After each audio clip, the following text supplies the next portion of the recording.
offensive line and the quarterback and the Oh, head Alan coach. Payne is a Right. great coach. And Fedarian Mathis. But our D line is legit. And I think with Bieniemy, I hope he becomes a head coach. I think him as the offensive coordinator, that would be very, very solid for the team.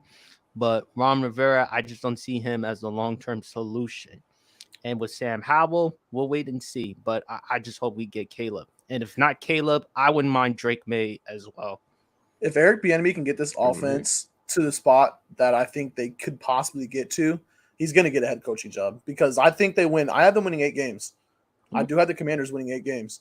And if they do, that's because the offense stepped up, and that would be because of Eric Bieniemy. So we'll see.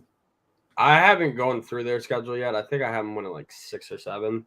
But, I mean, 8 games, that's pretty fair. Yeah. But hey, man, welcome to the Throwdown, man, episode 78. I'm your host, Ben. Brandon from the Black Wave, want to call me, man. Doing another great episode. Yo, PSP, how you been, bro? Chilling, man. Just finished the last episode last night with Antonio Brown. Check that out. Also, the Sports PSP podcast. If y'all want to hop on whenever y'all want, let me know. I always put the StreamYard link on the comment section. We can't wait to talk some NBA free agency, and man, football season's almost around the corner. That's a fact. That's a fact. Yo, Roundup, how you been, bro? I've been good, man. Just been chilling, waiting for another podcast. Yes, sir. Yes, sir. Bro, It's good. what's good? What's good? For all the people in the comment section, whenever y'all pulled up and stuff, the link is in the comment section. So if y'all want to join in, make sure y'all join up. But I'm sorry, folks. I'm sorry, What? Brandon. I'm just laughing. Dennis Rodman said if Larry Bird What'd he played say? in this era, he'd be in Europe. He'd be Nah, in Europe. that's insane. I love That's Dennis, insane. but that's crazy. Though. He'd probably I'm be sorry. Kyle Korver. What's good, Swervy?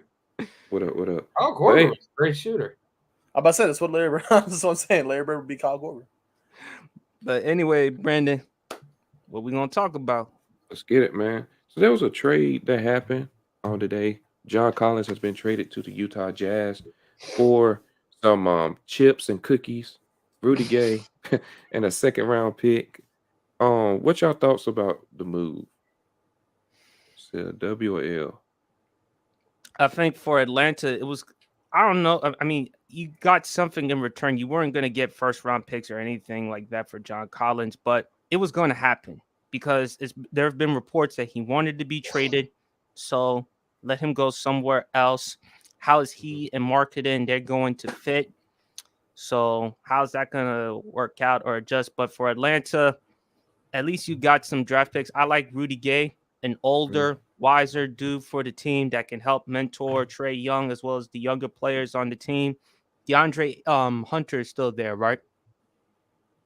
DeAndre Hunt? Yeah, he is. Yeah. So maybe he can help and mentor him as well. It's okay. I just look at it as just okay. Okay, I bet. Round up. The craziest part of the trade for me was finding out that Rudy Gay was still in the league. I Yeah. haven't heard that man's name in a minute. Yeah. I used to love him on 2K though, but it's kind of a mid trade to me. John Collins isn't great. I guess he's just good. Way too big of a contract for the type of player he is, but I guess the Jazz must have something planned up for that. Mm-hmm. All right, bro. Well, I mean, I didn't really pay much attention to this trade. It was an interesting one. I mean, Atlanta got what they wanted. For the last 2 years, they've been waiting for John Collins to get the hell out of Atlanta, and he finally is. Facts. Oh, leave. What up? Oh shit! What's going on, Brand? What's going on, bro? What up? What up? What's good? Damn, How your day been? what up is what a fucking robbery. God damn. You traded him. Yo, y'all didn't see that? Y'all didn't think that was a rob, bro? That's a big contract. I ain't gonna lie. I wouldn't say. Yeah, it was a big contract. Like you can tell it's for salary cap. So what? John Collins. What's his contract? What's his money looking like? I heard 78 million. Something, yeah, 78 million, I think. For what? Like 3 years? 2 or 3, Yeah. something like that. Yeah, something that just didn't make sense for a jazz team that's rebuilding.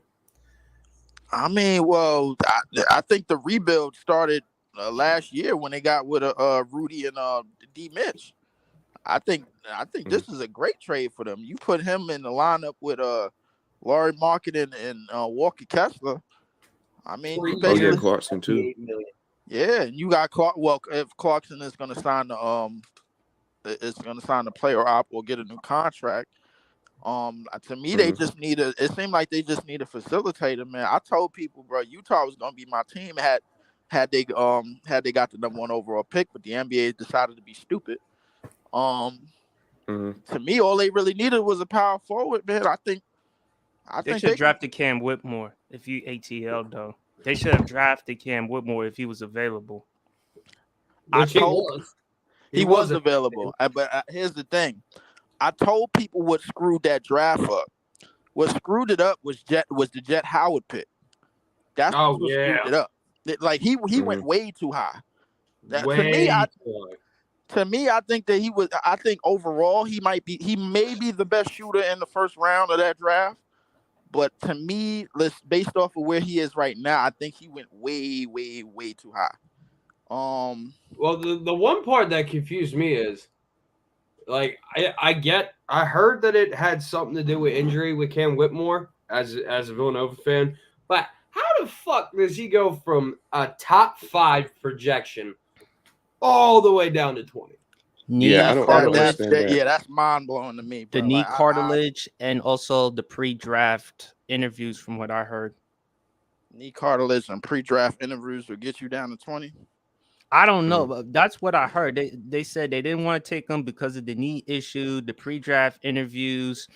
Also, they talked about his shot selection. Not drafted at 20. As soon as you said pre-draft interviews, all I could think about is that Brandon Miller bullshit, bro. He really tried his hardest not to get drafted by Charlotte. He did. He tried his absolute hardest, bro. This shit still didn't work. I hate what Malika Andrews had to say about him, but that's a story for another day. What she said? I didn't see that. Oh, she brought up the incident. Gun charges. Yes. Oh. And my problem with Malika Andrews is too many times she has a pattern of doing this type of stuff, like with Ime Udoka and stuff like that. And I don't know. She did it with Adrian Payne, with the Adrian Payne situation too. And I said this to Dev, and I'm just gonna be clear. She got a problem with black men.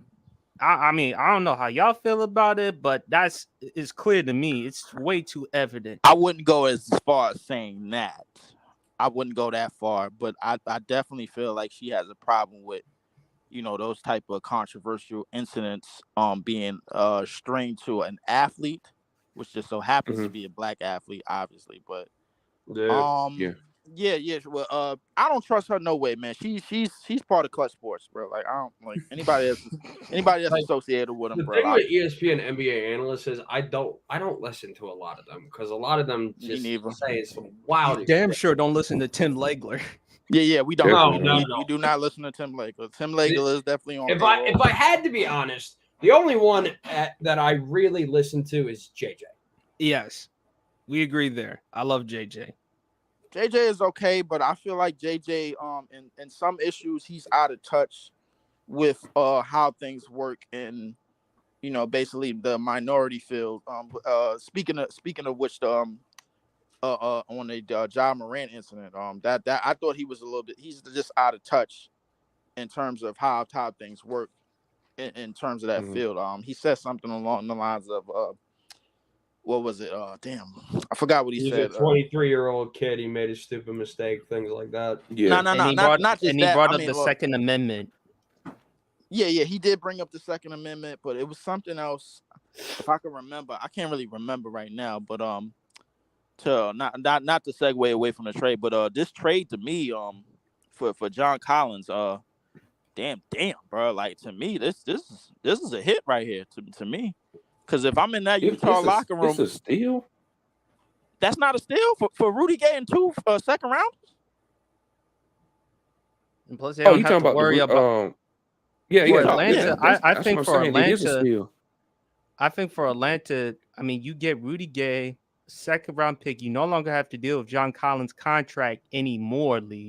So that's a plus. And plus, I think with Rudy Gay, he can help mentor to some of the younger players like the DeAndre Hunters, other cats around the team. Why not listen to a veteran like Rudy Gay? And especially with Quinn Snyder as the head coach, maybe, who knows, maybe Rudy could help out DeJounte and Trey, because even though it's only been 1 year, it just hasn't worked out for them. Hopefully it may next season. So, well, I was saying it was a steal for Utah. Fuck Atlanta. I don't care about them. No. I don't know if Golden wants to hear you say that, though. No. Well, listen. Yeah. However it come out, bro, it come out, man. However it come out, man. Fuck them. By the way, happy belated birthday, Golden. Yes. Yeah, happy belated, for sure, bro. For sure. Yeah. If you're watching. But the Hawks got to clean that shit up, bro. In that front office, man. I'm still stuck on the NBA draft. How about the fact that both Drew Timmy and Oscar Tshiebwe went undrafted? I mean, Drew Timmy's a college player. He's not really an NBA guy. But I was laughing so much on Thursday because I was like, because when you look back at like the projections from last year, he was going to be like a second round pick guy, but he was like, yeah, you know what? I'm going to come back for another year at Zaga, and he balled out. I was like, wow, bro, really came back for another year just to go undrafted. That's crazy. That's kind of crazy. James Najee probably might be the best big in Tshiebwe, the draft. Like Tshiebwe literally won the Wooden Award 2 years ago. How did he go undrafted? I just feel like when it comes to like the college big men, they're just viewed as afterthoughts, because if you put them in any other system in the NBA, how effective or good they would be. I would love to see Drew Timmy been drafted to San Antonio or some other team like that where he can. Yeah, he got an Exhibit 10 with Milwaukee. Yeah. I think the 3-year, 4-year guys that's coming out of college into the NBA, they it's exactly like you said, they're afterthought, especially the 3 to 4 year guys. Unless you basically on some Dame or CJ type of ish, man, where all right, we know for sure you're gonna be something. Then it's almost like they like, all right, let's just take our chances on the young guys. Well, wasn't Brandon Miller a 4-year player? No, I think he was a freshman. Yeah, Brandon. Like the freshmen are gonna get picked high, man. They the 1 year players, the freshmen, all of the 19-year-olds, they're gonna get picked high, but a lot of them is getting put in sink or swim situations. You know what I'm saying? Not just with the teams that they're going to, but the rosters that they're going to. Like the roster that they're going to is full of guys that's one and done. You know, you got one guy older than the other. They at 19, 20, got 2 guys 20, 3 guys 21, another 4 guys 22. You know what I'm saying? So that type of pattern. When you look at a lot of the teams that's in the lottery, as opposed to like teams that's that may need that may have like one young guy and then there's a gap between like maybe 22, 23, and then it's like 26, 27 or 30 and whatever. You know, that basically means that the 3 to 4 year college guys are getting a doubt more than they're getting a benefit. You know what I'm saying? So the overseas players is a lot more seasoned as teenagers than a lot of the American born teenagers. You know what I'm saying? Because they don't play on the pro level, and playing this style over here in the NBA, they like it's almost like oh you mean the lanes is open or I could pass here? Okay. Let's do it that way. Yeah. Yo, Mad Max and X, what's up, bro? What's up, y'all? Hey, What's good? What's good? Before we move to the next topic, I want to talk about the main topic of the day, Kevin Durant. But what's y'all thoughts about John Collins on that move? I feel like this new CB. Oh, go ahead, Z. No, you go, Max. You go, Max. This new CBA we finna see a lot more of these dump off trades within the next before this offseason because that new CBA coming in and that second tax apron, teams are scared of it. So just like they just dumped him because they probably gonna be in the tax apron this year.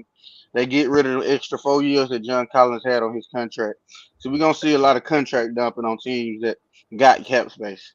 That's exactly what I was gonna go with. I was gonna say that the main reason and why they did that was specifically because they didn't see a future with John Collins, and that they wanted to get rid of that money off the books so that they can possibly trade for someone that's better suited for their team.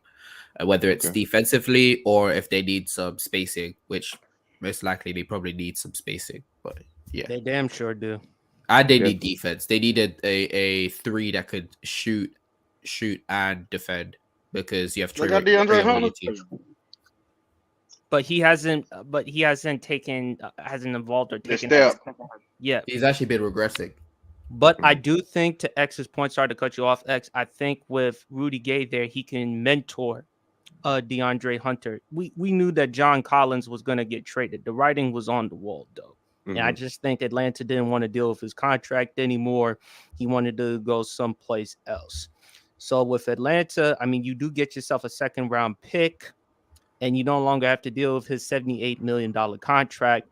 Defense, they have to prioritize more on defense. That's been the problem with them the past couple of years. But I do think it's having Rudy Gay there, it'll definitely improve. I think he can be a mentor for the young players, particularly DeAndre Hunter. And I kind of like where Atlanta, just slightly. That's about it. All right, bet. What's good, Dev? What up, Dev? Hello, can you hear me? Yeah. we can Yeah, hear we you. can What's hear up, Okay. Dev? Oh, what's up, PSP? I'm gonna try to join your. Hello. Yeah, we can hear you, bro. can- I think he's at work. I know he works at Planet Fitness or Yeah. something. Yeah, he works. He's working. He's at work most likely. Yeah. But yeah, man. All right, baby. PSP, I'm gonna try to join your stream after this. If my boss don't get on me. I got to do Commander's Demand, but if I finish the Commander's Demand podcast as soon as possible, I may talk about some more NFL stuff. So feel free to hop on, as well as you, Brandon, and the crew.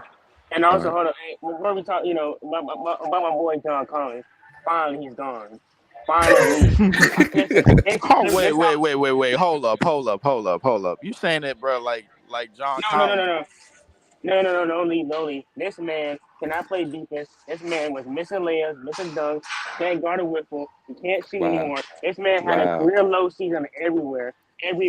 He doesn't fit the system. He thinks he's better than what he actually was. He wanted a bigger role. He wanted a Julius Randle role. And not Julius Randle. If you don't get in the paint, play defense and dunk. And He said, he "You're just not even compared- Julius Randle. Do you know much of Maybe a he was shot just that is?" comparing- Compare John Collins to Julius and Randle. do that, and listen, no Trae Young slander at all, because if it wasn't for Trae Young, he can't score the ball without Trae Young. Literally, I'm not even showing. Like this me not showing. Like John Collins, like he needs a point guard, and that's the issue with him. So it's not Trae Young's fault. And I do blame the system and the coaching system, because like I don't like the Hawks system. It's just a lot of. I think Jake Goldie said this last episode about our system. We need to run more of a motion offense, and I don't like. And that's the thing. Why would we trade Durant and Murray to run the same system, the same isolation system? That doesn't make any sense. But I feel like we could have got something better, but his trade value was very low. That's why I feel like we traded him a season ago when it was higher. That's the only thing I hate, because like that's and this is for any team. If you have a player and you want to trade him before, like trade him when his value is high. Don't wait, so long. Like Right. Philly, like for example, like Philly with Ben Simmons. If they want to get up Ben Simmons, trade Ben Simmons when Bro, he was. no. We got to segue. You can't somebody do else. that one, Say because the somebody else. reason Bring why we somebody traded else him up. that year Gotta was bring because somebody. we Dev, literally had a bring problem. somebody else up there. DeAndre Ayton. I don't like that one, because when we traded him was the same. Bradley year Beal, the perfect example. Bradley Beal. Bradley Beal is the better example, Bradley not Beal. Ben Simmons, because we Bradley traded Beal. him as soon as we realized it wasn't going to work out. Exactly. Yeah. But yeah, other than that, Rudy. MS was so happy when we gave Ben Simmons away. And plus, we need some veterans anyway. And plus, the Hawks did that for a salary dump. I feel like they're going to free agency Yeah, to make definitely. clear up the money and then pay someone. And maybe it's a move to pay DeJounte Murray, because he's a free agent coming up. So maybe they clear that money to give him some money. That's another solution I think of. Because our payroll, because think about it. Well, I tell y'all, I told PSP on the show, the CBA is killing a lot of teams. So a lot of teams are trying to maneuver, because the new CBA is killing a lot of teams. You can't have a lot of players with these big contracts. So I think That is a fact. I think that's another reason now too. I think that's the main reason for the new CBA. But that's on my Hawks. All right, man. So on topic 2, we want to talk about the topic of the day. Is Kevin Durant? Is he? There's been a lot of controversy with Lowe. You know what I'm saying? Is Kevin Durant still a top 5 player in the NBA? Unfortunately, as a KD fan, he is not. Yeah, exactly. Hell no, he ain't.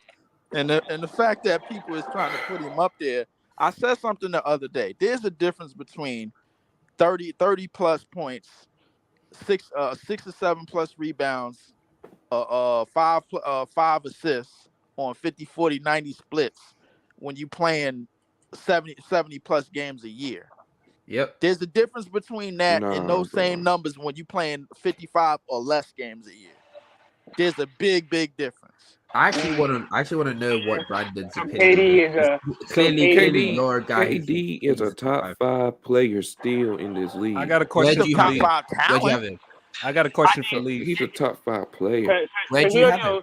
In the Because here's top the five. He's like 4. Because I got a 4 or 5. Name your top 5. It's All right, obvious. so hold on. I still think Giannis is the best player in the world. Okay. So I got Giannis, Jokic, Curry. All right. Then KD's right there, and then get KD right there. 5 is either Tatum or Luka. Where's Embiid? Also, firstly, Tatum is way Thank too you, high. Dad. Luka Nah, should be above KD. Where's Embiid? Nah, Nah, He's top Embiid- 10. Embiid is My top. question Why is- is my Luka question not is above you, KD, Brandon. Why Embiid's is top KD 5, bro. over Luka? Okay. So the reason why I still got KD still in the top 5 is because I'm actually curious. Firstly, for the Luka, the reason why you have him over Luka. I don't think that's that crazy though. You Luka get him out of here. But for KD, like when he's healthy, the dude is still elite. Okay. So That's true. When is he healthy? When? so y'all don't take context into when he's injured. We're not doing like He's been consistently injured, like consistently. We get it that Since 2019, he's been consistently He's been injured. consistently injured, playing less like than if you 60 go by games. the season, I wouldn't say he's top 5, but like I'm talking Exactly. like overall. I'm talking about overall. I still think KD. But by that logic, we got to take Steph out too. How? I don't believe so, because the whole point of Lowe's ranking is this year taking context from last year, like from a few years behind. So it's like a year or two behind. I So understand. with this year, KD didn't play much games, and he was efficient this year. I won't lie, but in the playoffs he dropped. Last year he got locked up by Celtics, so I'm kind of confused. I think he's. Here's my thing. I think it's because the defense. I think Brandon is just saying that because KD is such a scoring load offensively. He's but not a the bad defense- defender. though. He's not. But I would still take Luka above KD. Exactly. Yeah. Luka think- clears offensively I because of personally don't how agree. well of a playmaker he is. I thought you were going to say Zeno. I thought you were going to say defensively real quick. That's a defense. But Yeah, I was No, gonna say we wasn't gonna say that. defense No, with nobody was gonna say that. But here's the thing. I've been on saying that, bro. I said the top 4 players in the league is international, and if you want to go in order, the order is this. That's Stephen Curry. Yeah, well, listen. Curry is somewhat based on the thing, everything you just said about KD. Then Steph would probably be out of that argument as well. No, he wouldn't be. Because Well, he should, I already but, I mean- spoke about because Steph will definitely be there. Steph is like second or third. No, No, hell he's no, not. absolutely No. not. Hell no, no. That's Steph is no. not second or third. Where is Steph? No. being? Steph is not top 3. I'm sorry. Listen, Where the is he? top 3. He The definitely top can't three- be second. The top 3 is this. Who's your top 3? Me? Where is Steph? The top Where's Steph 3 in order. No, it's in general. Not in order. I mean, Giannis, Jokic, Jokic, Giannis, and That's the Embiid. top 3. Oh, Joel. Okay, I'm That's not fair. mad at Joel. I'm not That's I'm fair. not mad at Joel. I can't put I'm him a in top Philly 3. fan, and I think I this like is Embiid crazy. though, but Now, You- put yeah, Ricky but I on mean, here. but- Really? Now, put Ricky on Okay, here. all right. Zeno, let me ask you this. Do you all right? So you remember how do you value 80's defense? The defense that he Yeah, I played think this year? AD is the best defender in the league. Yeah. Okay, all right. Do you value Joel's defense as well? His rim protection? Yes, I think Joel during the playoffs was the second best rim protector. The second best rim protector. So the second best rim protector, who was also a leading scorer in the MVP, is not top 3 in the league to you? No, because unfortunately, it was his playoff struggles is what made me not have him in the top 3. Unfortunately, I I have understand that he him was injured. 5. I understand that he was injured, but unfortunately, I can't do it because of his playoffs translation. That was my main reason.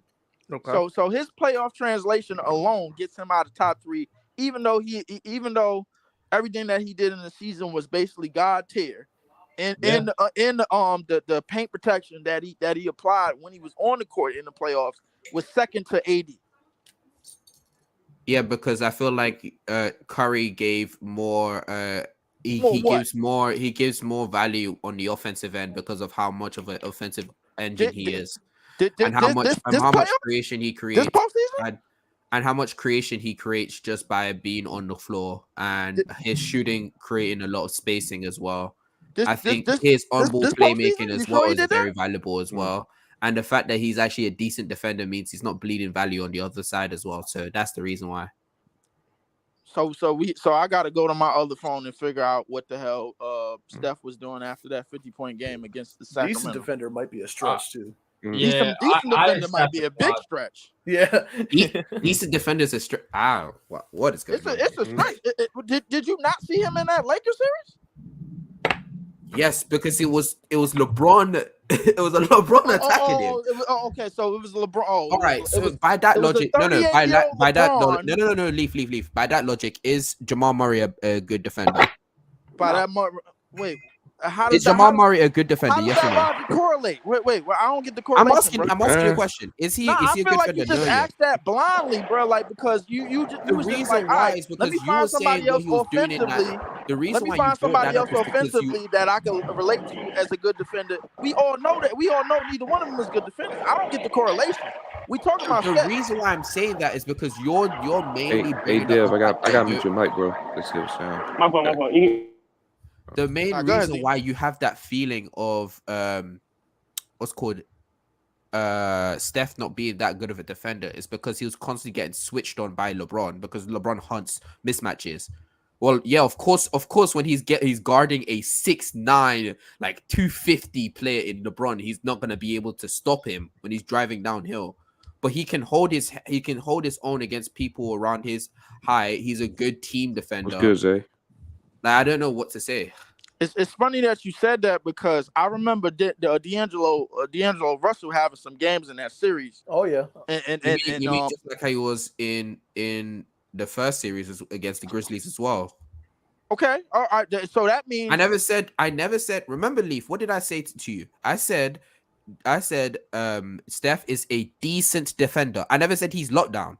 So of course he's gonna be. Sometimes he's gonna get scorched, but I'm not saying. And when we all replied and said decent was the stretch, because my thing is like, okay, he's being switched on to 6'9" LeBron, and then on the opposite end, he can't score on 6'9" Jared Vanderbilt.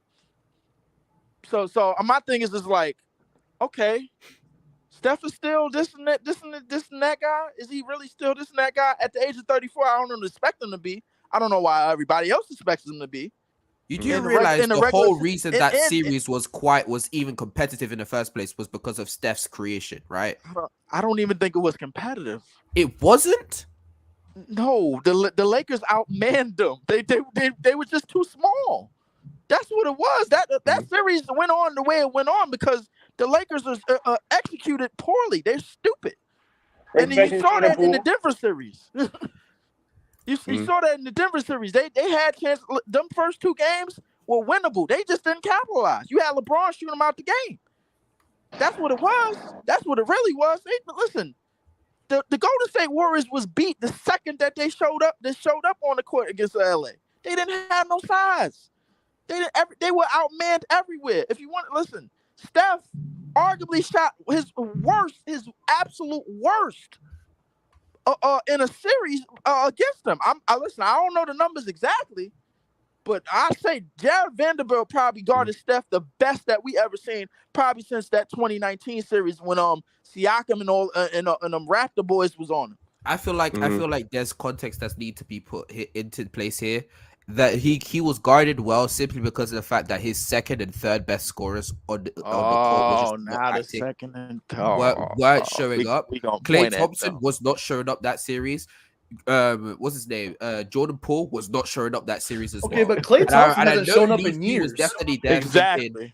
Klay Thompson hasn't shown up in years. I know he was there thinking, what's good, when D-man? is Jordan Poole gonna have a good game? when is Klay Thompson's gonna have a good game? I think Klay had one good game there. Like at a certain point, yes, I think Steph Curry is that good, but you're gonna need your second and third pieces to at least play to their own level and not just rely on you on every shot creation moment. Like, come on now. I understand you, Zeno, but your real statement is, and I'm gonna correct it. Steph Curry was that good, and in the series before that proves it. And I'm gonna show you I know why. he was that good, but what I'm explaining to you is the reason why he looked worse in the Lakers series is one, AD's rim protection just kind of screwed him over when he wants to attack the rim, but also the fact that his team just didn't want to show up.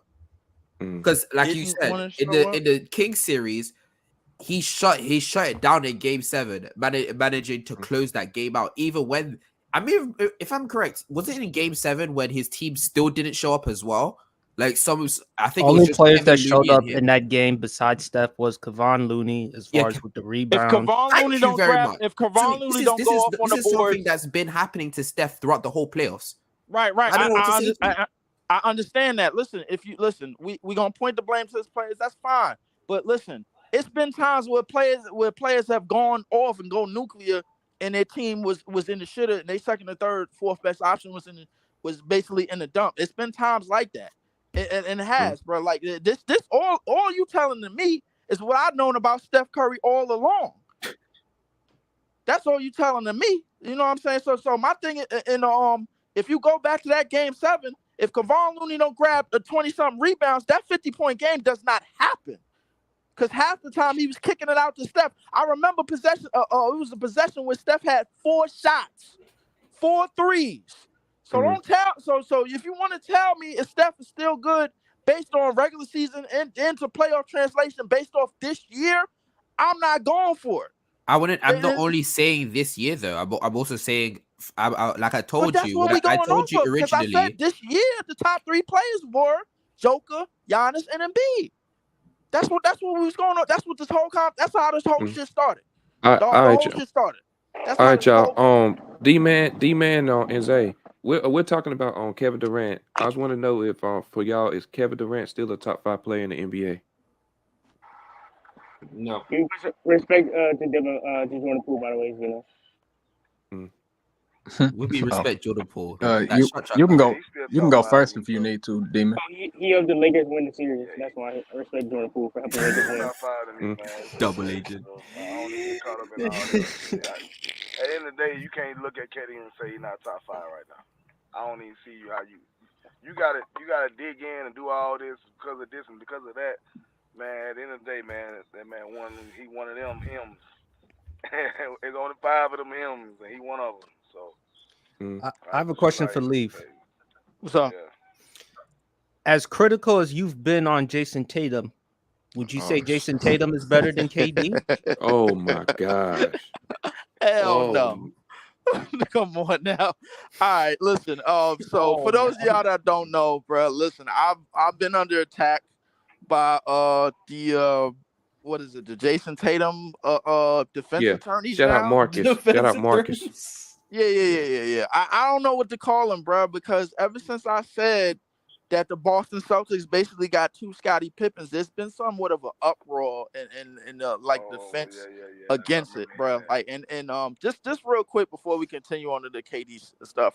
And I want to hear what Zay got to say. But go ahead. Yeah. I'm gonna get to you, Zay. But listen, I said that not in the terms of talent, because JB and JT definitely got talent. I said that in the terms of consistency. They're easily pushed. Both of them are easily pushed away from the basket. They easily could just settle. They listen, Jason. And as far as Jason Tatum goes, bro, I said it before and I say it again. And then anybody could get offended. He got too much light skin in him. That's what it is, bro. Like he getting pushed away from the basket way too easy.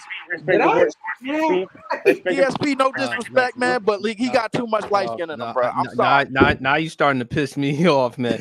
What is with your hate with light skinned people, man?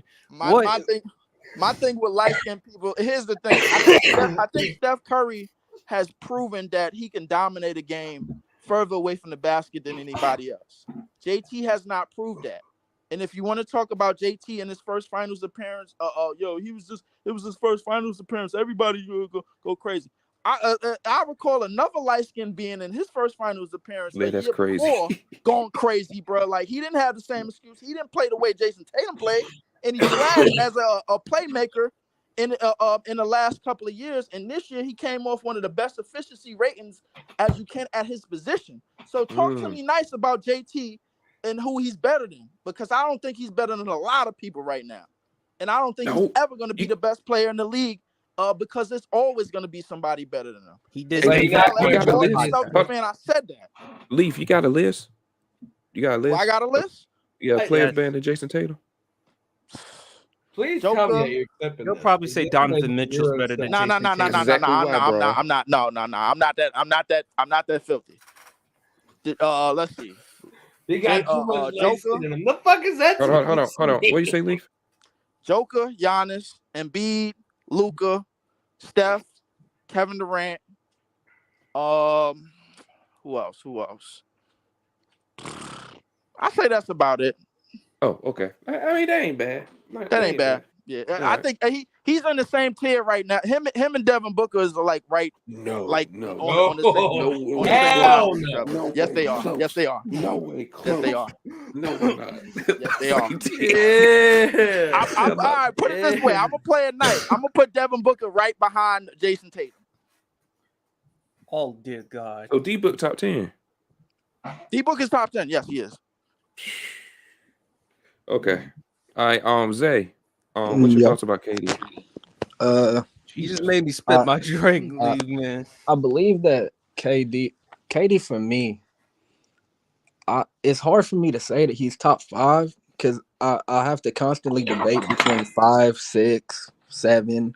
Like he's in that range, so I can't say for sure he's not top 5 because I don't think there's 5 players that are definitively just better than him. Mm-hmm.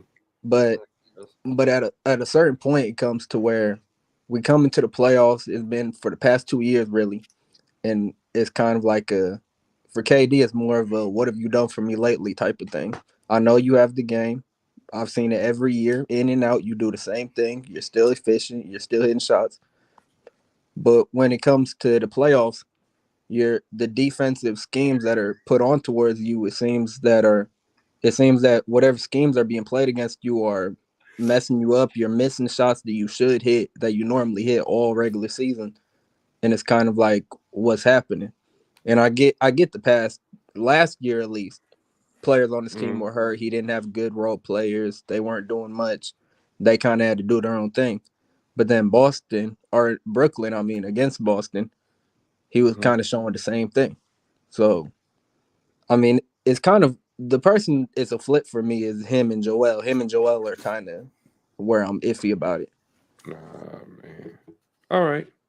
But if I could real quick, Leaf, are you saying, because you keep saying that they're 2 Scottie Pippins, and you also said that they're inconsistent and whatnot. But my thing is, the year that Jordan was gone, Scottie Pippen was not inconsistent. So you can't say that he's an inconsistent player himself. So how are you comparing them? Well, I'm comparing them because majority of Scottie Pippen's career was based on him being a number 2. That was just my whole reason of saucing it up. But listen, in terms of talent, Jason Tatum is definitely a number 1, no question about it. I think his skill set is bagged, the way he could maneuver, counter move, get to obviously when he gets going, talent wise, he's definitely number 1 potential. My problem is the level of consistency as the Boston Celtics go further in the playoffs. Because the thing is, here's the thing. I take you back to Game 6. Game 6, in the Sixers series. Sixers is flat. They don't feel like taking it home. They don't feel like winning the series. Okay, here comes Jason Tatum, 16 points in the 4th quarter. The very next game, 51 points. Now I'm hyped. I'm like, see, there you go. See, there you go Jason Tatum. He's starting to go off, get hyped. You know what I'm saying? They go into the Miami series. They lose the first 2 games. I'm like, damn. I'm like, oh, all right. Then they lose game 3, embarrassing. I'm like, oh, okay. I'm like, oh shit, this is crazy. Then they win the next 3 games. I'm like, all right, okay. JT, he got a chance. Okay, it's back in Boston. JT got a chance to close it out. Fortunately, he got injured. Boom, boom, boom. Then we all know what happened. I go back to last year. When they made their finals run, going into that series, I'm like, yo, I'm literally yelling at the screen. I'm like, yo, you got Steph guarding you. Go up on him. Why are you shooting fadeaways? He gets pushed away from the basket way too easy. And this is what nerfs his consistency for me, bro. I'm like, yo, you got Steph guarding you. Go off. There's no way that's not 30. That shit is snack. There's no way, bro. Crazy. I'm pretty sure everybody in here that looked at Steph guarding him was like, yo, this is food. And what did he do? Nothing. All right. Hey, man, I got a little start bench cut here. Go around the room. I got Dame, Shai Gilgeous-Alexander, and John Morant. Who you start benching and cutting? Wait, say that again. Dame, Shai, and John Morant. Well, go ahead, round up. Go ahead, There's round up. one that's easy, but the other two's hard. I'm taking Shai at 1. Mm. I'm starting Shai, benching Dame. I'm cutting Ja. Okay. I kind of like that. Oh, What? Yeah. Yeah, I no, agree. I have a completely different list. If Ja's number one on your list, What you doing? Nah, I'm starting Dame for sure. okay. But I'm benching Ja and I'm cutting Shaq. Huh? I got to. Okay. I come back and this is why I hear. This is crazy, dog. Okay. Who's next? Who's next? I as Roundup Sports, same one. Devin. Oh, who's going on me? Yeah. I guess Go ahead, Lee. Oh, okay. All right. I'm gonna start Dame. I'm gonna bench Shai, and unfortunately I gotta cut Ja. That's nothing against Ja. I think Ja. Fortunately. No, it's bro. Don't do that. Don't be like the Discord. Don't be like everybody in Discord, bro. Come on. No, bro. I've been hating on Ja for 2 years now. I'm not like that. But Ja is not as bad as everybody make it seem, bro. Like he's just sporadic. Like that's the. Oh no, I don't really care for his outside or off the field. No. I know. I'm talking about on the court. He's very sporadic. Okay. Like I mean, like I think a lot of what he does on the court and a part of his success is just his first step. He's very incredible athlete. Probably the second or third best athlete at the one I've seen probably since D Rose. I mean, I thought D Rose was the best, but I think he might be making an argument the way he could just leap and get to a spot. Respect De'Aaron Fox. Yeah, De'Aaron Fox was crazy. I definitely put De'Aaron Fox top 5. I think. No. I definitely watch De'Aaron Fox is shooting from 0 to 3 feet. Let me tell you. Not De'Aaron Fox shooting. I'm talking just about athleticism, bro. That's what I'm talking about. But yeah, he's shooting 80% from 0 to 3 feet. Yeah. De'Aaron Fox is like that. Yeah, De'Aaron Fox. I think De'Aaron Fox that is on big man levels. Yeah, yes, it is. Big levels. Absolutely. But John Morant, his ability to just get where he wants, just off of his athleticism, like it's mind blowing to me, bro. So I reluctantly put Ja on at third, man. I reluctantly cut him. So I mean, it is what it is. All right. Who have it gone? PSP, bro. Go ahead, bro. John Morant. See you later. Wow. Dang. I'm gonna start. Facts. It's a tough one. I'm gonna start Dame and probably bench Shaq. Okay. All right. PSP. It's not really that hard for me. I start Dame because the better shooter, and I still think Dame's more the proven commodity. I think Dame, if you put him in a different situation, hopefully for Gabe and for Heat fans, I hope he goes to Miami. I think that'd be nice. Bench Shai Gilgeous. I think Shai has gotten so much better offensively. I can't wait to see what OKC is with Giddey and Shet, if he could stay healthy. But I like where Shea's developing. I love Ja's talent, but the off the court issues is a concern for me. But on the court, I think I would take Dame and Shy over them because of the better shooter. I just think they're more efficient. So I would go with that. And besides, I've seen other players on the Grizzlies offensively, like Desmond Bane. I like Desmond Bane a lot. Can shoot the three. Got good size. And I also like what I'm seeing from Jared Jackson. So I'm going to go start Dame, bench Shea, cut Ja. Only because they're better shooters. Orlando is wild today. That's crazy. But I didn't even get to actually. Whoa! Can I actually explain why I have this Devin? That's so crazy. Go ahead, X. So to say what my one is start Shea, bench Dame, and cut Ja.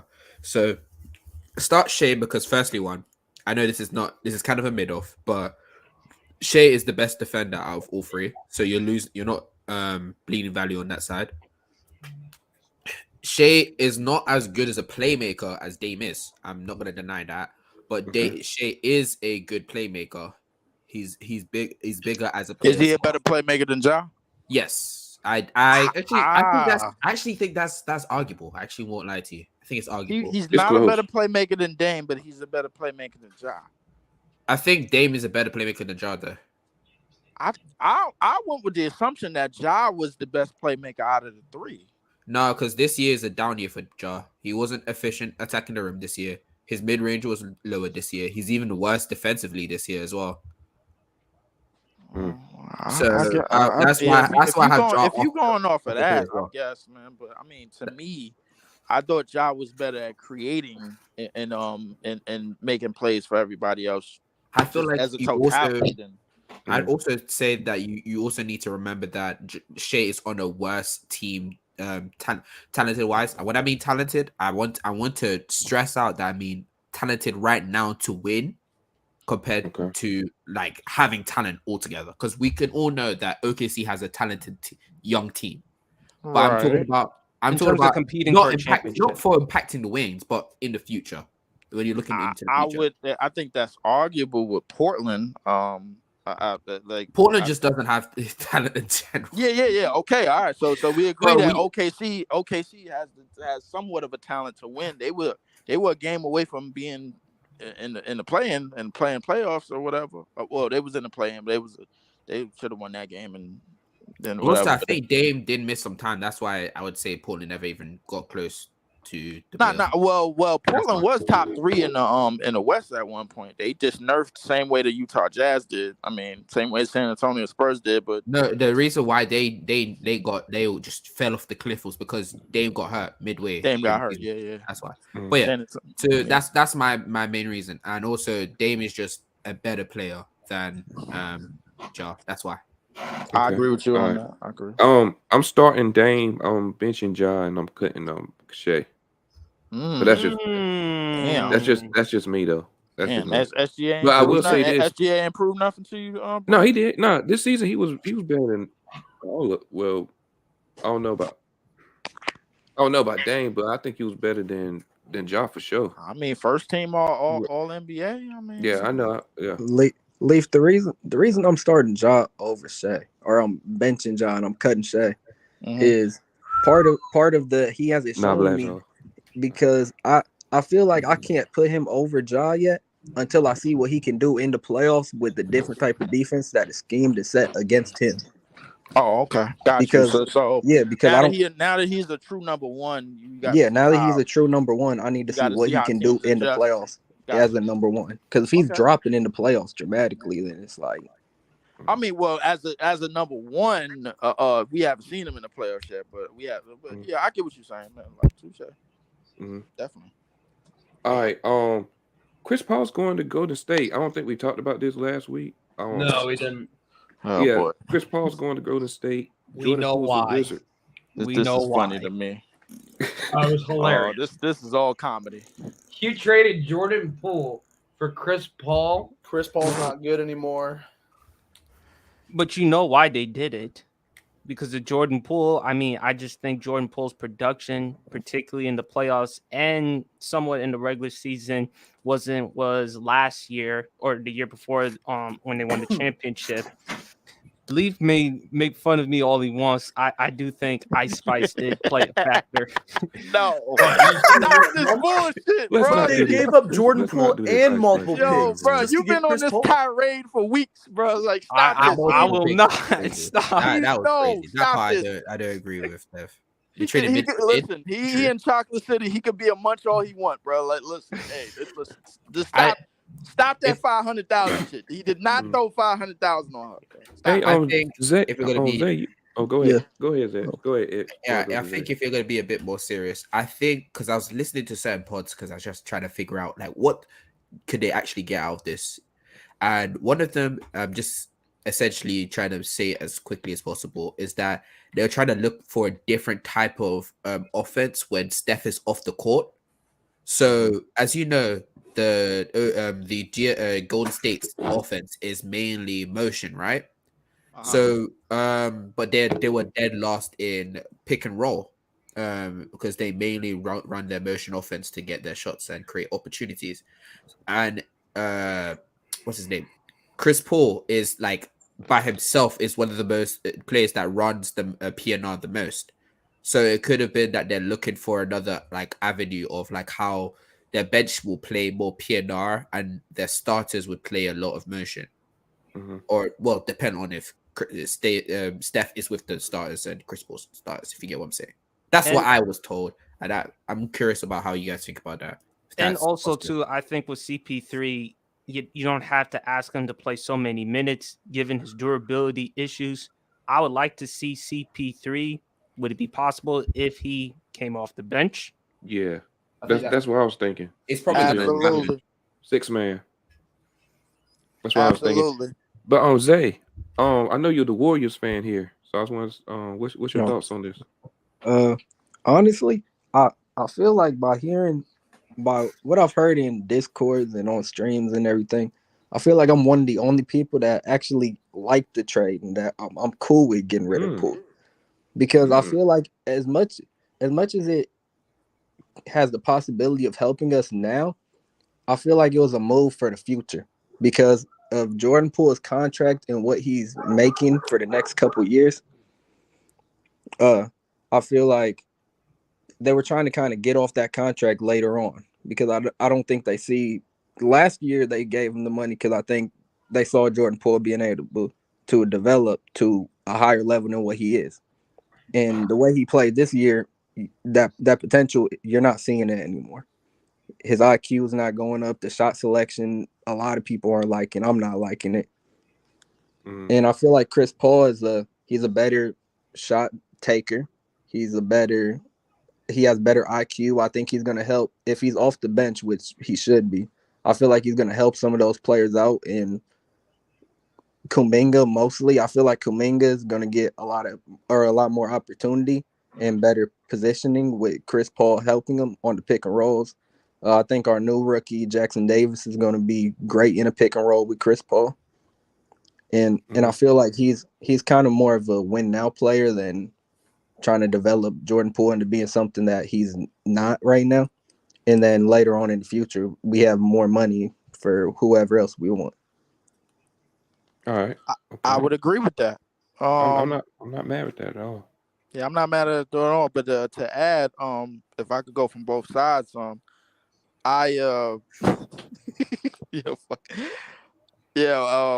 Chris Paul, I definitely think off the bench is definitely the right solution for him. And I want to add to saying that this could possibly unlock Jonathan Kuminga too, because Jonathan Kuminga, I think he will work well with a seasoned playmaker like Chris Paul. As much as I don't like Chris Paul, man, I think listen, if he comes in that organization and he starts hitting the court and he starts pointing around, Steph, Clay, and Draymond are gonna look at him like, "Yo, who is you?" Like, you basically traded for Steph Curry's op, man. You hated Jordan Poole that for bad. real. You hated Jordan Poole that bad, bro. I was like, yo, this this is foul, bro. And the way Jordan Poole struck back, I just would like to talk about Jordan Poole for a minute on Washington. Oh shit, man, He about to be chucking shots. He is guaranteed to be top 10 in shot attempts this year. Fact. There's no question about it. He about to go crazy. As far as his ceiling and his floor is Terry Rozier. Let's just his floor is by far Terry Rozier. Like his ceiling, I don't want to get out of pocket with his ceiling, man. But I mean, his floor is definitely Terry Rozier, man. Nah, go to the right. Hey, man, he's scary Terry though. He's scary. Terry Rozier is Terry Rozier on the Hornets is his floor, bro. Leaf, I can see Jordan Poole this year. On the Hornets? I can see Jordan Poole this year turning into is his floor. I can see him turning into like a Steve Francis. Oh, who's good, Harrison? He could very well turn into a Steve Francis. He ain't got the athleticism to be Steve. No, bro. not the gameplay, but like not the game style, but like the way people talk about Steve Francis and the shots that he was taking and the shot attempts and all that. He could very well become one of those. I would probably listen. Look. I'm probably gonna get a lot of you out of your mind for this, but his ceiling, his ceiling, bro, it probably close to Iverson. I'm not even gonna lie to you, bro. Wait. This season, Sorry, I was zoning out. I was zoning out, and then I just came back in and I heard Iverson. I know. He's saying ceiling. No, he's saying ceiling. I'm talking about not this season. This season. I don't know what his ceiling is. His floor is Terry Rozier. You mean altogether? Okay, so could you tell me where? Could you tell me when he flashed that style of playmaking from Iverson? Style of playmaking? The flash the great playmaking. The great playmaking. I mean, well, no, he'd have to flash that. So then how could he beat Iverson when one of Iverson's biggest attributes is his great playmaking? I was speaking.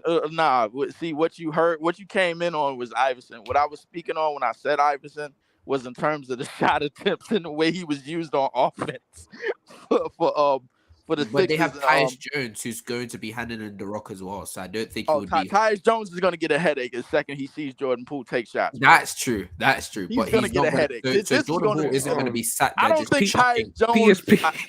I don't think Tyus Jones knows what he's in for, bro. Like, listen, Kuzma's on his way out the door, bro. But I don't think Tyus Jones. Oh my God! He is going to lead. Listen, he can possibly lead the league in shot attempts by far. PSP is sick. Look at his face. He's like, I don't even know. PSP, bro. I don't even know. You just fucking lost it. What is wrong with you? Shit, man. I heard Iverson, I was good now, and then I heard Iverson. Allen Iverson in terms of the ceiling? He wasn't saying he is Allen Iverson. He's just saying the ceiling. I say his ceiling. Even his shot creation. If he goes the right, I ain't gonna lie. But listen, if by some hook or crook he goes in the right direction, I honestly think his ceiling could be maybe like 2-3 notches away from Allen Iverson.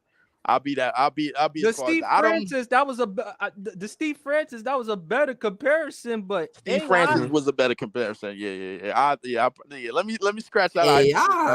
Not just with the playmaking, but nowhere near the athlete AI is in terms of the quickness and the explosion. Right. I get you that. So even Steve Francis is probably and his handles too. I forgot. It pulls. I'm gonna go with Steve Francis. Yeah, Steve Francis is probably his ceiling. Poole will probably average around 41% from the field. I see him averaging at best 26, 25 a game. I'm going to be interested. Shots?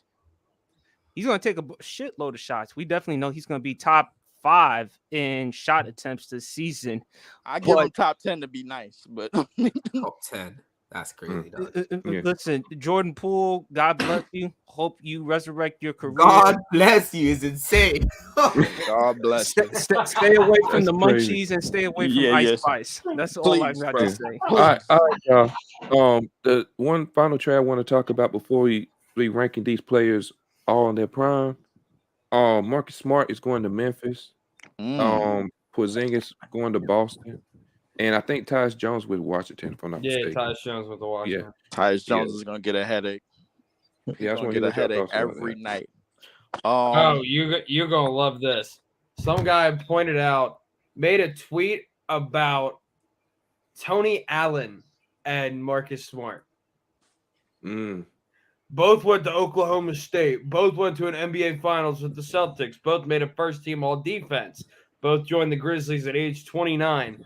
Both are guards who defend anybody. The parallels between the grindfather and Marcus Smart are insane. That's interesting. Is it? Hell no. Hey, Tony Allen was a demon, man. Even y'all sleeping on Tony Allen. Even though Marcus Smart won Defensive Player of the Year. All right. Tony Allen's the way better defender. Honestly, Yes, the he year is. that Oh, Marcus we Smart know won, that. Hey, but Tony Allen also couldn't make a layup to save his Player of life. the year. I thought. Oh yeah, Mikal no, Tony Allen offensively was. I mean, yeah, Marcus Smart is way better offensively. Oh yeah, yeah, for sure. Tar Heel clears Harrison, by the way. Yeah, definitely.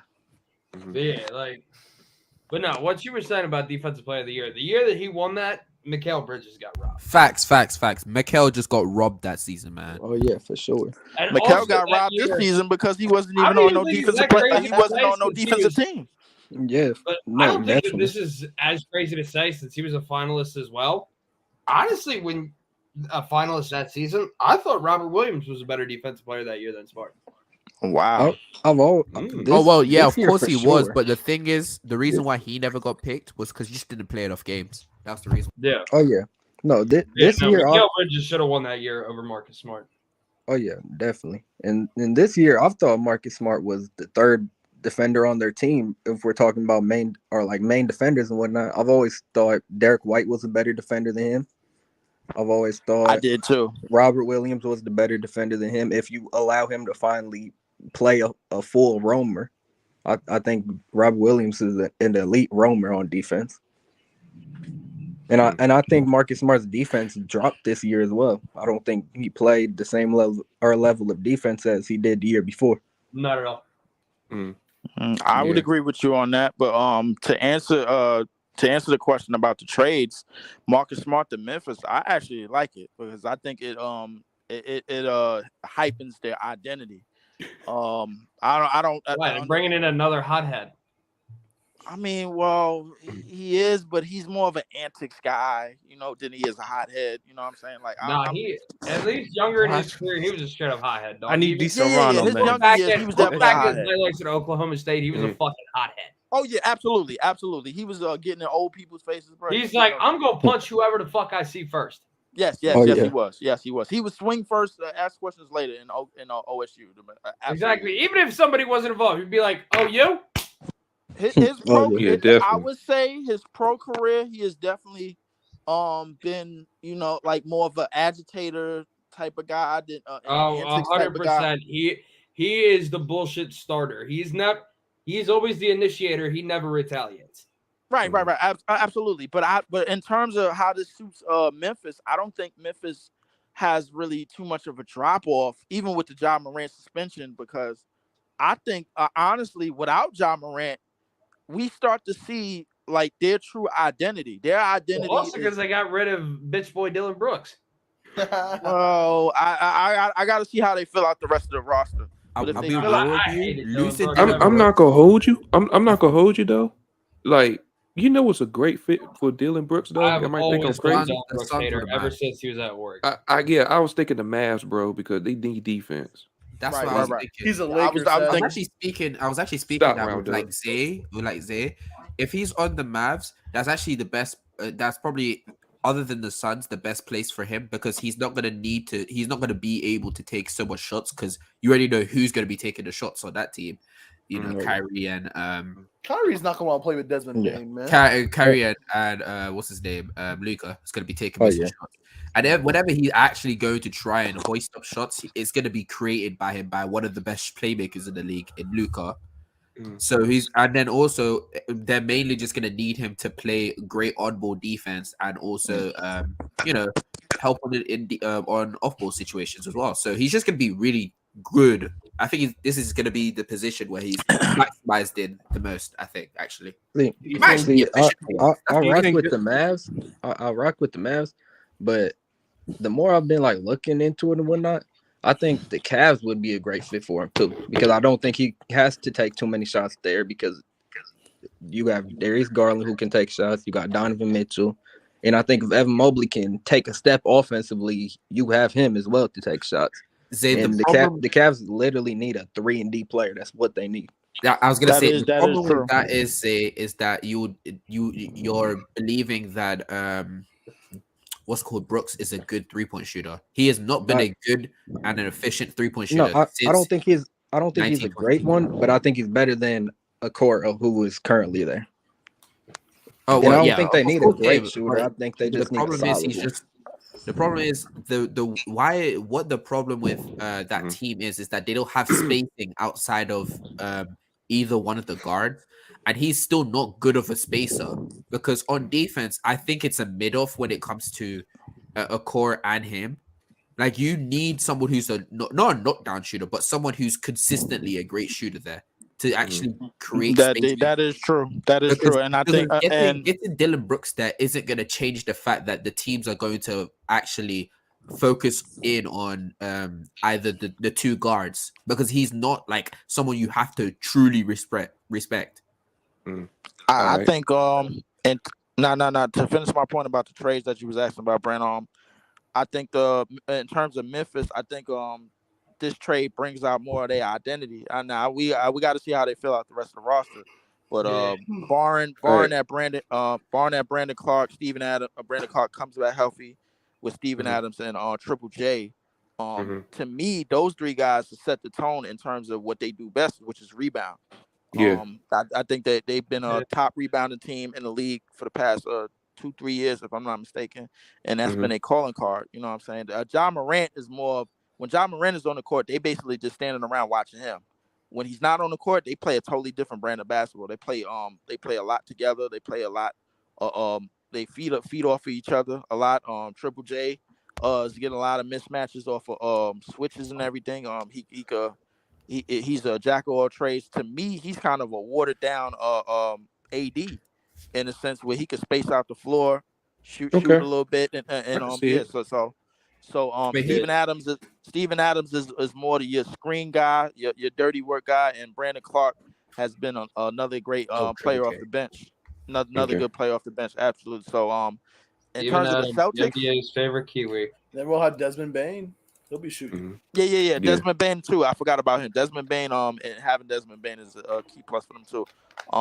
Now in terms of the Celtics, I think the Celtics is more of an this is probably our last shot to get this thing right type of thing, because with Porzingis, you got a better scorer close to the basket and away from the basket. With him in pick and roll situations and pick and pop situations, he could abuse that. Everything about Porzingis is based on his health and durability going forward. Brandon, the Brogdon injury is like the biggest elephant in the room when it comes to the Boston Celtics. Yeah. Because they don't know how bad that injury is, and if the Clippers had to veto a trade because of the injury, then it's a real eye opener. Like, how serious is this thing really?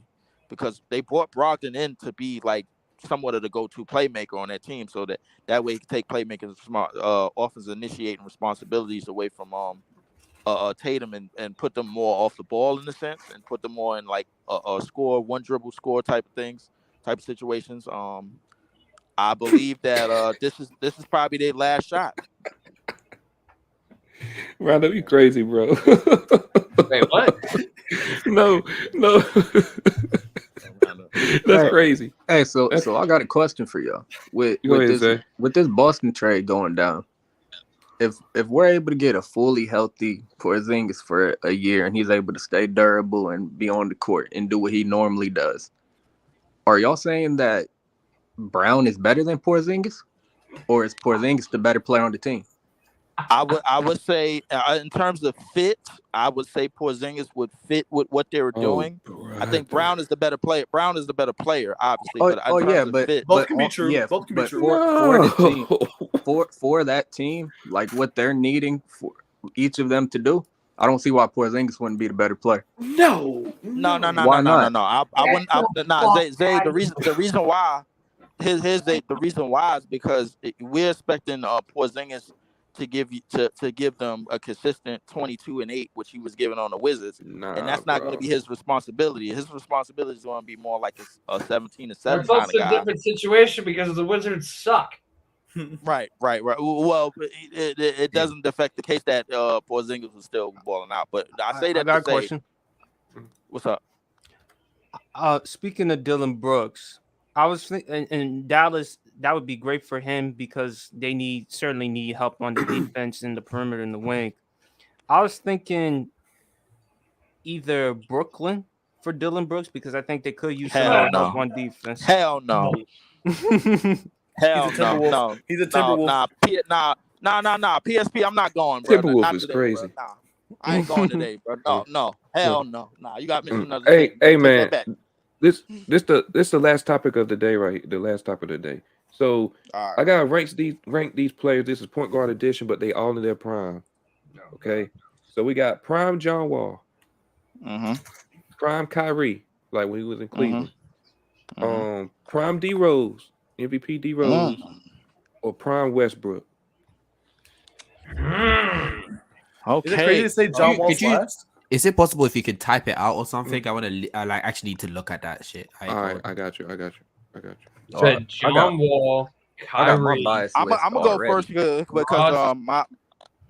I'm about to. My phone is on red right now, so I'm gonna go first. So I'm gonna have at number 1, I got a prime MVP D Rose. At number 2, I got a Kyrie. At number 3, I got a prime Westbrook. And though weak ass John Wall going back. There you go, X. I'll go. Number one for me, I'm gonna put prime Westbrook. 2, Kyrie. 3, John Wall, and 4, D Rose because his prime was too short because of injuries. When you look at his prime, it was way too short because of his injuries. I don't even know if he ever even hit his prime because of the injuries. Exactly. He had a peak. But that's the emphasis that Brandon is saying, in their prime. That's so fair. when you look at his prime, I mean, I'm thinking of prime. If he would have said peak above 4, Blazo's spin. I think it's something around that. Yeah, actually, I agree with Blazo. Number one. Wait. Prime doesn't mean like your very best, even if it was for like 1 year. No, that's peak. Peak is your very best single year. Prime is like a collection of your best years in a row, like 3 or 4 years. I thought peak was best like 3 years. No, peak is singular year. Peak is best singular year. Valleys and peaks, like mountain. Oh, all right. Then my whole list changed. Then, man, shit. Like I'm because I was thinking, bro, I gotta re-rotate that shit. So all right. So yeah. So I gotta give me Russ at number 1. Yep. Give me Kyrie at number 2. Yep.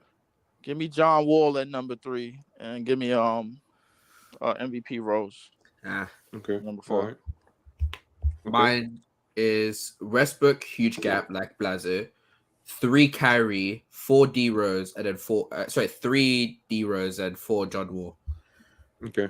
I just think D Rose. Yeah, put John Wall last for me, man. Fuck John Wall, man. Yeah, I think D Rose's self-creation is just way better than John Wall's. And D Rose from 2009 to 2011. I think also he was less of a push fake dribble, 3-point shooter than John Wall. I think his mid-range was even better than John Wall's as well.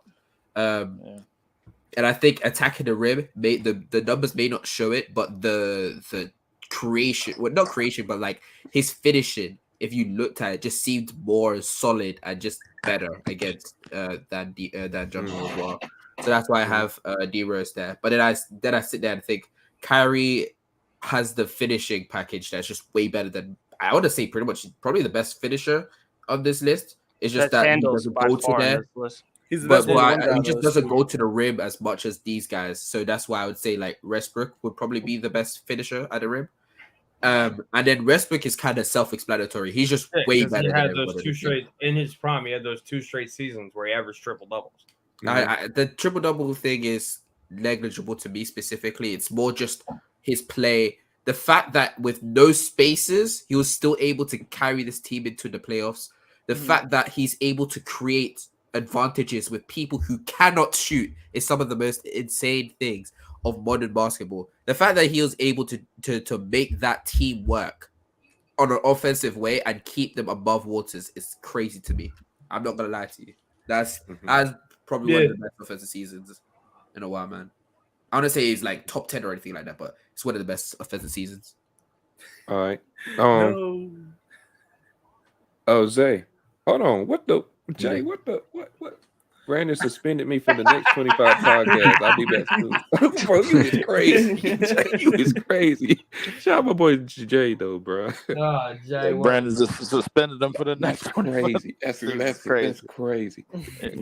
Just wanted to add that I think Russ maxed out an athletic career at the one the most out of John Wall and D Rose, obviously. So, and anybody else athletically at the one. So.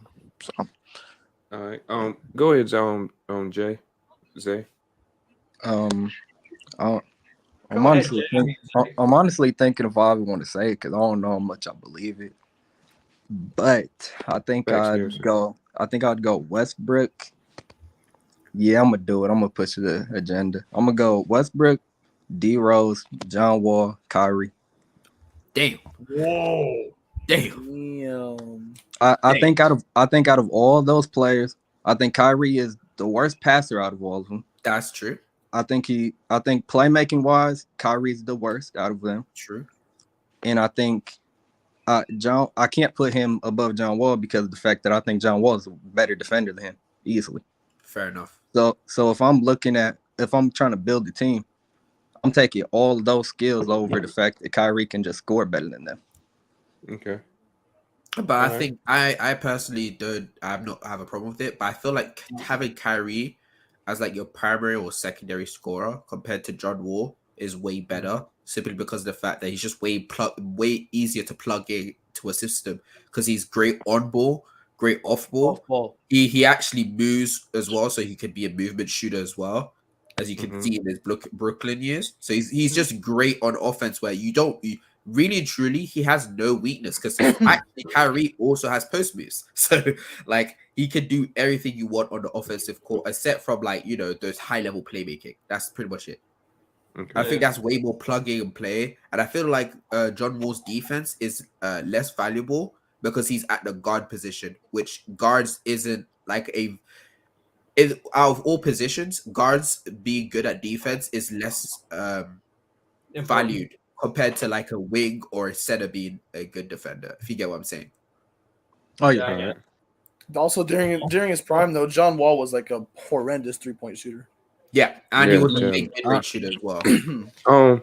Brian, PSP, who haven't said this yet? I don't think all three of us have. Oh. Okay. I haven't either. PSP hasn't said it yet. You can go round up first. Oh, mine's just real quick and to the point. I mean, I'm going with Westbrook 1, Kyrie 2, D Rose 3, John Wall 4. Never was a John Wall guy. Let's go. All right. And Ben, we got why do I feel like everybody got Kyrie too?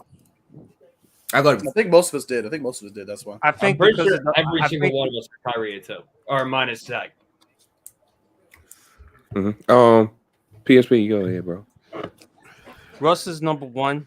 I just think the longevity, how he was able to have less talent around him, particularly in OKC after KD's departure, and how he can make them solid and get them competitive to the playoffs. And of course, to Lee's point, what he did at the point guard position with his athleticism, most athletic point guard I've ever seen, and he did it for a longer period of time. So that's one. And the passing and the playmaking. It's tough between Kyrie and D Rose because D Rose, before the knee injury, Chicago, they had back-to-back seasons of the number 1 seed. They were in the Eastern Conference Finals. The only team that was in the way in the East was, of course, the Big Three in Miami. Rose had not only an excellent ability attacking the basket, also with the floater. I just think the problem was not a great 3-point shooter, and then of course with injuries, I would take Kyrie at 2. The shot creation, the handle amongst them, he has the best handles of the group. He's the more efficient in terms of the shooting. I like he could also attack the basket as well as all of them because of the finishing, the creativity, the craftiness. So I give Kyrie 2. I Okay. give D Rose 3. And with John Wall, I say 4th because of the lack of success in terms of playoff transition between the 3. That's 3 number 1 picks right there, bro. And it's mad easy for me. You already know I'm going my boy Russ number 1. Easy Yeah, at the Dev. peak. The Yeah, best player Dev. out of all of them. Easily. John Wall. He's unfortunately. I do think Derrick Rose. You could make an argument. Derrick Rose played longer. He could have been better, but unfortunately, it didn't happen. And him and Kyrie. The thing is, Kyrie, he thrived. Kyrie's defense not moving. Me and Kyrie, he kind of thrives more in that number 2 role. It's like Kyrie is probably a better number secondary option, but I feel like in an optimal situation, your ceiling is better with Russell than Kyrie because Russell Westbrook can put a team on his back better than Kyrie can, in my opinion. And yes, the inefficiency. Because I feel like the one thing that killed me about Russ, I feel like he could have been way better when he actually was if it wasn't him playing so out of control and who's the worst shooter? I'm sorry, between the 3, between Russ, John Wall, and D Rose, who would you say is the worst shooter? It's got to be John Wall, right? I ain't gonna lie, it's kind of a mid off. It gotta be Russ. It's I don't John think it's Wall. Russ. I'm going with John John Wall, Wall. what? So it's Why do y'all keep- because Why do y'all keep saying- I don't think John Wall took shots that wasn't like in it. Like the thing is, when he got a mid range, it was because It was he was fake. left open for it. And the thing is, Now Russ had a midi. Now Russ had a little. Russ had a midi. midi, That pull-up- but that when pull-up the mid-range. injuries hit, Russ mid range, like his shot was really flat because he needed his legs for a shot. I think John Wall, once he got the mid range, like he always had it. Yeah, it was You know what I'm saying? not really. It's in Houston. It wasn't there. I'm It being was real with you. You're overrating his mid range, man. That mid range was fake. John his Wall's mid range was mid-range like fake. but I just think because and it was crazy. Crazy. 3 of these point guards was compared to Steph, and Steph beat all those allegations. Like he blew out. Like Steph beat all of those. No, I'm allegations, man. serious. Let's stop. He Let's really keep did. Steph out of this, bro. Like, come on. But on a real though, I just think like the floor read. It's kind of weird how I'm describing it. Your ceiling, like if you put all these guys in the best situation, I feel like your ceiling with Russ is higher. Like let's like for example, if I put Kyrie and if you put peak Kyrie on the Celtics versus peak Russ, I feel like peak Russ makes that team better than peak Kyrie. I think John Wall was the best defender out of everybody. Yeah. You can argue between him and Russ though. I feel like Russ. I think Russ was more effort. I think Russ had a lot. Russ more did effort put in a lot of effort. Yeah, fact. Russ's motor on like broken plays and hustle plays and 50-50 plays was a lot better in terms of like obviously he's the better rebounder out of everybody. Russ used to gamble too much, and Russ used his body more too. Russ uses body more than the other guys. Yeah. The only thing is Russ used to gamble too much. Mm-hmm. Is John Wall the best facilitator on the list? No, it's Russell. No, that's Russ.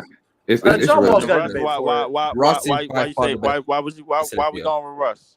Because here's the thing, what he was able to do in 2017 with It's like insane. with that lack of spacing and all that, that was kind of Right. crazy. Not only that, Russell Westbrook's a great. I mean, he's good John at- Wall and plus was he didn't have- John Wall was consistently top 5 in assists, man. Like, Okay, plus- John Wall but can swing that thing. That is fine and all, but when you Leaf, I need you to. He did have understand Bradley this. Beal, I need you to Otto understand this. Porter. He had great shooters around He him. has shooters around him. Leaf. Russ didn't have that. Russ was able to create a decent offense with no spacing.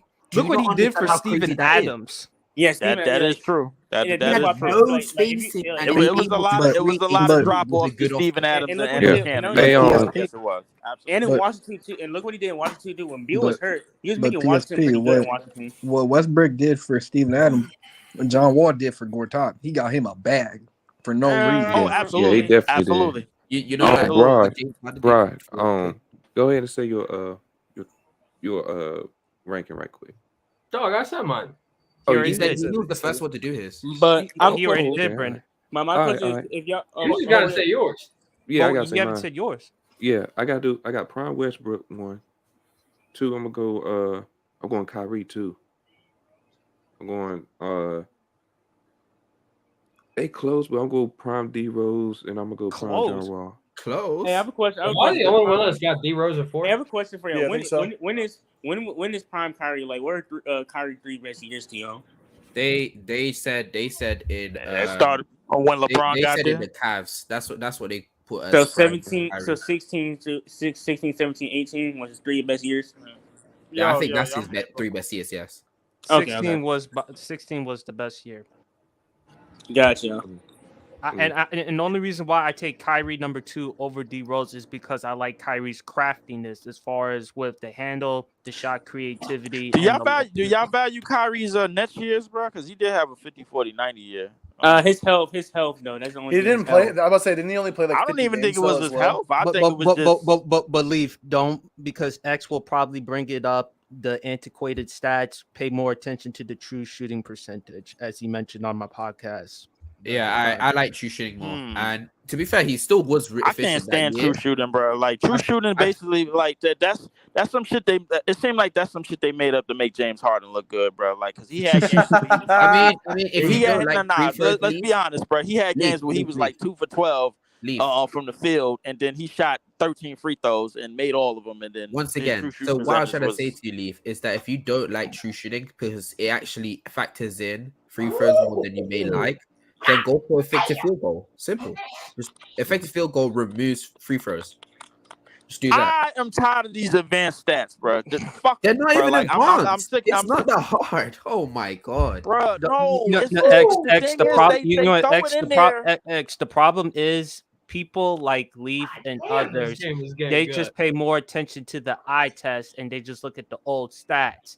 There's nothing wrong with looking the advanced stats. Of course, first and foremost, we have to look at just the eye test. We got to look at what we see first. But there's nothing wrong with looking at true shooting percentage to better determine, okay, who took higher percentage shots, high quality of shots. Thank you. That's exactly. And advanced stats can be very misleading as well. Advanced stats can be very misleading. PSP, I understand that, but the problem is.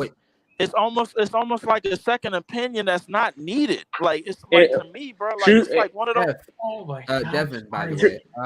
True shooting kicks in. Like at a certain point, all stats can be misleading, but that's dependent on how you use them and if you understand the context. No, but that's my point though. It's like you're trying to say, like both of you guys are trying to say one's over the other. Like you have to use eye test and advanced stats. Well, yeah. Together. I mean, I never say use advanced stats only. That's so stupid. No, just look at it equally. Channel, look at it equally. Even in PSP channel, I've always said, you use your eye test to understand the game, and then look at the stats to see if it matches agrees with what you're seeing. That's what I've always done. So no, I've never once said look at advanced stats. That's it. Yeah, but that's what I'm saying. True shooting taking free throws, right? Yeah, true shooting uses free throws if you don't want to use effective field goals. That's what I'm saying. That Leaf is going with it though, because like Leaf is kind of right. There's a lot of people who just straight up they won't really watch the film that much, but they come up with all these advanced stats without any kind of context. You got to watch. You got to do both. The advanced stats and you got to watch the film. Yeah, but the thing is,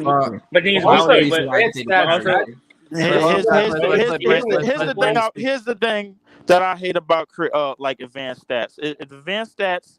It comes from a Daryl Morey point of view, and it comes from like a group of individuals that basically want to eradicate the quote unquote dead ball era, and the era that would kind of made a lot of us basketball fans in the first place. Who was all our favorite players come from the previous era? The Kobe's, the Iversons, the Jordans, the Garnetts, and those guys, man. Like LeBron came into the league in 2003. That was a part of the dead ball era. You know what I'm saying? So my thing is like they want to eradicate the era of basketball that they deem quote unquote inefficient. And now they could collide together these PERs and these advanced stats to do it, bro. And this is the same shit that I shit on Legend of Glazing for, bro. Like I can't stand it, bro. I feel like he literally made his following literally off of shitting on the previous generation. Do you know ironic anybody because that goes? Kobe is like one of Do his you know favorite players. anybody? You don't And know Kevin Garnett, anybody that and Kevin goes. Garnett, and Tim Yeah, Duncan. KD is one of his You favorite don't, players as but well. my but thing Tim is, you Duncan. don't know anybody else. You can't name anybody else that goes back and watches tape of John Stockton of all people and try to deem his playmaking. Try to deem it. You Try see, to nerf the and problem tax his with what you're playmaking. talking about, Leaf, is Leaf, that Leaf, you're Leaf. bringing up the The thing is 90s, though, but we was talking about, but originally you was talking about 2000s. Those are two different eras. One yeah, is 90s one is a is dead one ball. is 90s not dead ball. illegal defense era, and the other one is just no illegal defense, and it's just the fact that the teams weren't optimized enough to understand spacing and to No, create better I get you. opportunities No, for their I understand that. I isolation didn't squad. mean to. So, Nah, so Zeno, if we I understand get. that, then Nah, you Zeno, saying I get regular what you were basic is saying, still but dead. my thing is like i- if you have to go Yeah, that far, if my thing is like not to switch the eras up in the 90s and the 2000s, but like if you have to go that far back to a era and deem the a portion of a player's quote unquote playmaking inefficient, like not inefficient, but like basically tax his playmaking just off the type of passes that he was making. To me, bro, like that's like, yo, what? Like this is But what we Leaf, doing now. Leaf, when you Leaf, are hold when on. you Well, are no no Leaf, no. the thing Can I is, can I we say know. something there? No, I Please, got you. I was bro, gonna say before you this. go.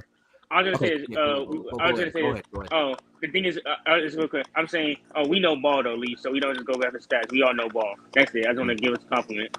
That's it. All right, y'all. All right, Well, y'all. Leaf, I think if you don't like advanced stats, I don't think you would hate to be in football arguments. Yeah, Oh that's yeah, what I was- exactly. no, that's what I was going to say, because like when you look at debates, like when you look at like advanced stats in like debates in football and in basketball, those are the stats that people cherry pick the most. Oh to yeah. make Oh yeah. them look like it's good. Like their base stats could be shit, but then they have this amazing stat where he's great running to his right on third down. You're like, And who then the fuck cares about that? His and that's interceptable exactly my passes point is at too. 2%.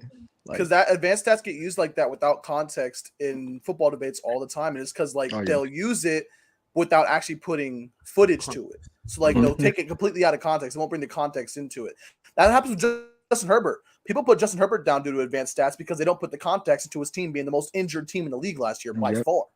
No one, because they don't want to put context into it. They'd rather just blame it all on Justin Herbert. Yeah. All right. This all is right, y'all, why. man. This is why. In the end all, the be all, we all gotta watch Brandon and just see wants what to the hell finish is this. happening, Want to bro. finish Yeah, this? We gotta yeah, watch I got this got shit, some things I bro. gotta do, man. God, But hey, go man, All right, Brandon. that includes the end of the show. Any last words, y'all, before you head out? Yo, X, I know you new here, bro. Glad you came on, bro. Glad you did. Yeah, I was about to say. Yeah. Want to put your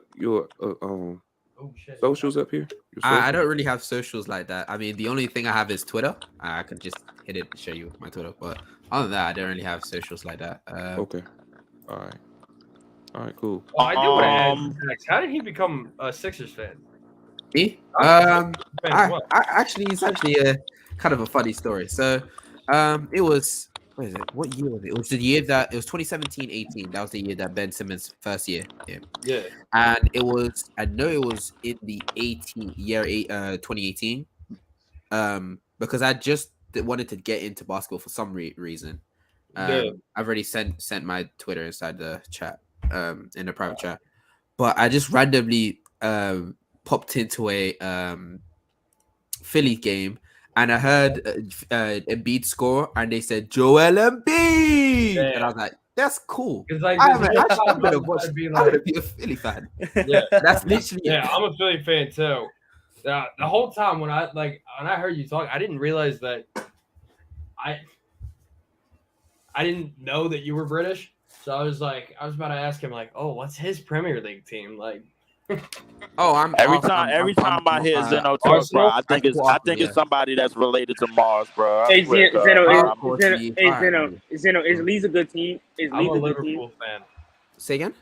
Is Leeds a good team? Leeds is like a mid team. Okay. Leeds All right, bet. terrible. All right, what's a good team so I can be a fan of it? Man United, probably Liverpool, Chelsea, Man City. Bet. City, I'll Liverpool. talk about it after. I forgot Brandon got to end the show. Yeah, I got PSP. Thanks for having me on, Brendan. As you all For know, sure. folks, I'm about to go on the air 9 o'clock. Commanders Demand. We're gonna talk about some of the stuff regarding the Commanders with the sale. We're gonna talk about Montez Sweat or Chase Young, who's more valuable. Start Chase bench Young. or cut between Montez Sweat, Durant Payne, and Terry McLaurin. So stay tuned. Check us out tonight on the grid, 9 p.m. Yeah. Yes, sir. Broad Sports. Well, Brandon, as always, it's a pleasure to come on here. For sure. I don't know if any of y'all have been watching this CWS final, but let's just say Game 3, winner take all. It is still the top of the fourth inning, and LSU is leading Florida. And don't y'all say a fucking word about how I say Florida. They lead the Gators 10-2. Dang. That's crazy. All right, bet. And now it's Roundup. Hey, it was fun. I know we did a basketball show, but the Jets are gonna miss the playoffs. That's gonna be fun to watch next season. I kind of yeah. low-key agree with J that. Rob's gonna get pissed if you say that. Yeah. Dev. Appreciate y'all for having me on. All good talking to y'all. Leave light skin lives matter. You know. Thank you. Thank You know, you. listen, they are people as well. We can't disrespect PSP, Big Canada Curry. You know, great. John Collins is off the team, so now we can finally win some games, and the Falcons will win the division. Ooh. Okay. I mean, it's not too. really, I but agree then with that again, too. it's a mid division, so it's not surprising. All right. Zay. Herbert top 5. For one, I need you to calm down on that just disrespect. Sauce is a top 5 corner, and I need you to chill out. And you know, next year, my man Jamar, he gonna show y'all why he better than Jettas. Warriors going back for a championship run, and yeah, Yeah, we're gonna need you back for the football shows on Zay. Yo, I already spoke to X. You got any more words you gotta say, bro? No, not really, man. All right, cool. Leave. Gotta end it off with him. The Warriors are in the shitter. The Jets are not making the chill out playoffs. with that, We man. said this Yeah. before. Light skin lives do matter, but I don't wear this infinity gauntlet for nothing. I will spare 10% of the light skin population. That That's includes insane. that includes everybody in there. Hey, All right, Jordan, all right, Jordan loves 15%. life matters. You do realize Oh, that. all right, 15%. All right, 15%, and that includes Zay, PSP, and Jordan Poole. Yeah, so we gonna spare them. We're gonna keep them around. What about What guys about like Ice J. Spice? Cole and What about Drake? her? Ice Spice life matters, huh? Yeah. Ice Spice. Ice Spice lives matter. What about J. Cole and Drake? No. Well, J. Cole can stay. Drake gotta go. He's That's annoying. crazy. Yeah, he's annoying. Why? Because he's no, Canadian? he's annoying, and he's from Canada, bro. Like we Damn. hell, For, we don't do that. So for all the what else? I do. The Atlanta Falcons will not only win their division, but they will host. But they will get their ass handed to them by the Yes, Cowboys. fucking, yes, fucking sir. Yes, fucking sir. The Atlanta Falcons will host the NFC Say it. Championship. Hey, say it one more time. Say it one more time for the people in the back. The Atlanta Falcons will host the NFC Championship. Hey, say it one more time for Ti. I'm not saying that. No. And the Colorado Rockies What else win was the said? World Series. Okay, what else was said? I don't forgot what else was That's said. just blasphemous. That's my friend saying the Detroit Lions are going to make the NFC Championship. Oh, man. Okay, bro. Leaf, Listen, I need you to. all right, this football season, I'm deciding. Leaf, I need you to stop with the endings, and please don't debate football ever. Just stick to basketball. I will. I probably won't debate football because the Packers is in the shitter. But by any chance we do win the division, I'm gonna show my ass. I'm gonna show off this year, bro. Like what? For real. Hey, man. I need to stop zoning out in mid conversations because what did I hear? Whoa. Hey, man, for all the new light skin lives do matter, but I think everybody knows the light skin people that I want eradicated. It doesn't include anybody in this room. Follow me on Leaf4788 at Twitter. My YouTube page is Leaf4788. PSP salute, Brand salute, Broad salute, sure. Roundup salute, Zeno salute, Zay salute, Dev Salute. Dev working Yup. on whatchamacallit, bro. I know he over there helping the girls out with their leg workouts, man. So big up Dev. You already know. Everybody salute, man. Everybody All in right, the man. chat salute. Fuck your favorite player. And yeah. Yeah. Wow. Hey man, for all the new the followers here, make sure y'all before we go hit the like button, the subscribe button. Just want to put my daily reminders up there. Trevor Lawrence is overrated. Number Stop. 2, Mikal Oh, wow. Bridges. Mikal Bridges will be top 20 this coming year. Till next time. Peace. Okay. I actually Top that's 20. a All good right. take. That's a good